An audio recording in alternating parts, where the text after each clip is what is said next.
솔직히 말해보겠습니다. 당신은 최근 누군가의 성공을 보고 마음이 살짝 뒤틀린 적이 있나요?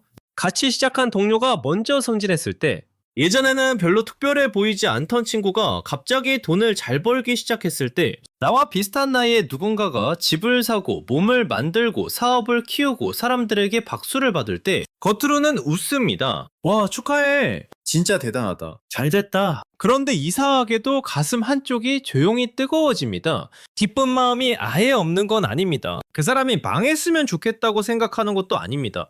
그런데 완전히 편하지는 않습니다. 휴대폰 화면을 끄고 나면 이런 생각이 올라옵니다. 쟤는 운이 좋았던 거야. 원래 집안이 좀 받쳐줬잖아. 저렇게까지 사는 건 피곤할걸. SNS에 보이는 게 다 진짜는 아니지.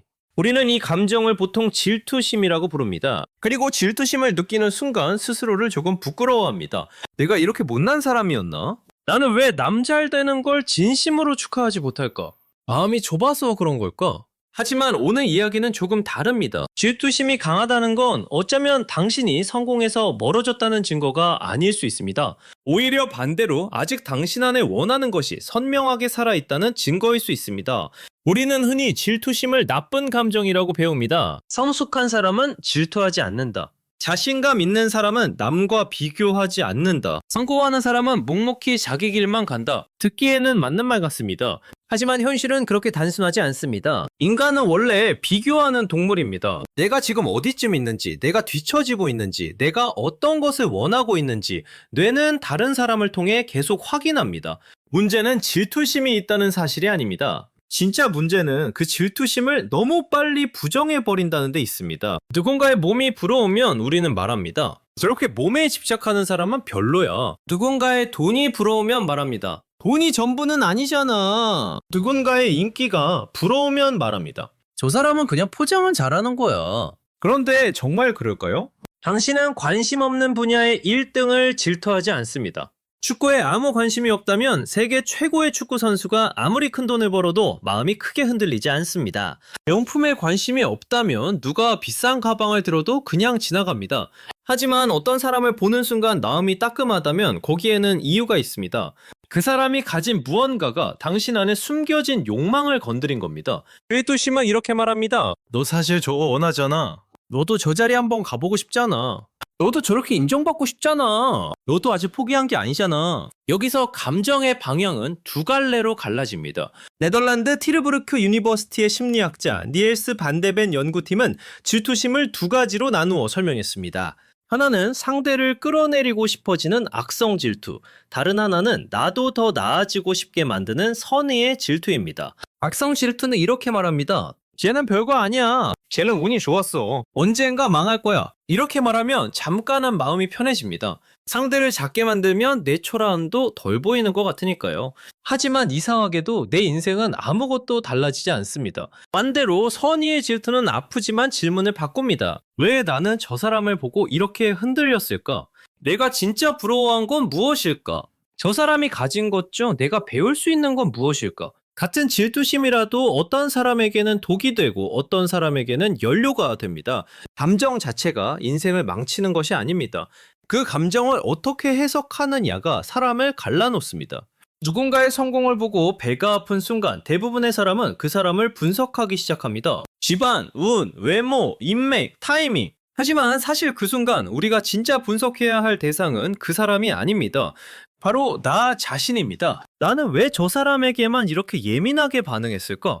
나는 왜 다른 성공은 그냥 넘기면서 이 장면에서는 마음이 무너졌을까? 내가 정말 갖고 싶었던 것은 돈일까, 자유일까, 인정일까, 용기일까? 어쩌면 질투심은 당신의 마음이 보내는 가장 불편한 진실일지도 모릅니다. 나는 아직 원한다. 나는 아직 비교하고 있다. 나는 아직 끝났다고 생각하지 않는다. 그래서 질투심이 크다는 건 부끄러운 일이 아닐 수 있습니다. 오히려 더 위험한 건 아무것도 부럽지 않은 상태입니다. 누구를 봐도 마음이 움직이지 않고 어떤 삶을 봐도 갖고 싶다는 감각이 사라진 상태. 그것은 평온함이 아니라 욕망이 꺼져버린 상태일지도 모릅니다.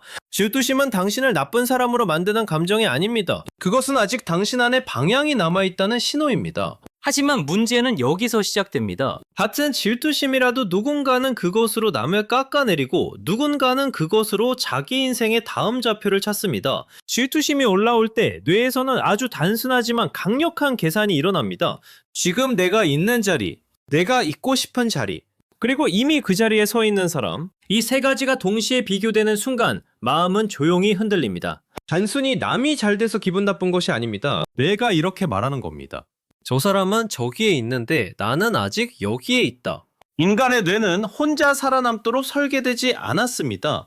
아주 오래전부터 우리는 무리 안에서 내 위치를 확인해야 했습니다. 누가 더 힘이 센지, 누가 더 인정받는지, 누가 더 많은 자원을 가지고 있는지 알아야 생존에 유리했기 때문입니다. 그래서 비교는 약한 사람만 하는 습관이 아닙니다. 왜 오래된 생존 장치입니다. 문제는 현대사회에서는 그 비교 대상이 너무 많아졌다는 것입니다. 예전에는 같은 마을 사람 몇 명과 비교하면 끝이었습니다. 하지만 지금은 휴대폰 하나만 열어도 수천 명의 성공이 한꺼번에 밀려옵니다. 누군가는 아침부터 운동을 끝냈고, 누군가는 월급보다 큰 부수입을 만들었고, 누군가는 멋진 집에서 여유롭게 커피를 마십니다. 뇌는 그 모든 장면을 현실처럼 받아들입니다. 그리고 묻습니다. 나는 왜 아직 여기 있지? 이때 질투심은 내비게이션의 빨간 경고등과 같습니다. 차에 경고등이 들어왔는데 운전자가 할 수 있는 가장 어리석은 행동은 계기판을 주먹으로 때리는 것입니다. 불빛이 거슬린다고 깨버리면 잠깐은 안 보일 수 있습니다. 하지만 엔진 문제는 그대로 남아 있습니다. 질투심도 마찬가지입니다. 쟤는 운이 좋았어. 별것도 아닌데 잘난 척하네. 저런 사람 오래 못 가. 이렇게 남을 깎아내리는 건 계기판을 때리는 것과 같습니다. 감정은 잠깐 조용해질지 몰라도 내 삶의 방향은 바뀌지 않습니다. 그렇다면 경고등을 어떻게 봐야 할까요? 첫 번째는 질투를 번역하는 것입니다. 기분 나빠, 배 아파, 짜증나. 여기서 멈추지 말고 한 문장만 더 써보세요. 나는 저 사람이 가진 무엇이 부러운가? 나는 저 사람의 돈이 부러운 게 아니라 선택지가 많은 삶이 부러운 걸 수 있습니다. 나는 저 사람의 몸이 부러운 게 아니라 매일 자신을 관리하는 꾸준함이 부러운 걸 수 있습니다. 나는 저 사람의 인기가 부러운 게 아니라 사람들 앞에서 자신을 드러내는 용기가 부러운 걸 수 있습니다. 질투심은 정확히 번역되는 순간 독에서 정보로 바뀝니다. 두 번째는 깎아내리기 전에 하나만 훔치는 것입니다. 그 사람 전체를 좋아할 필요는 없습니다. 존경할 필요도 없습니다. 하지만 그 사람이 가진 행동 하나는 훔칠 수 있습니다.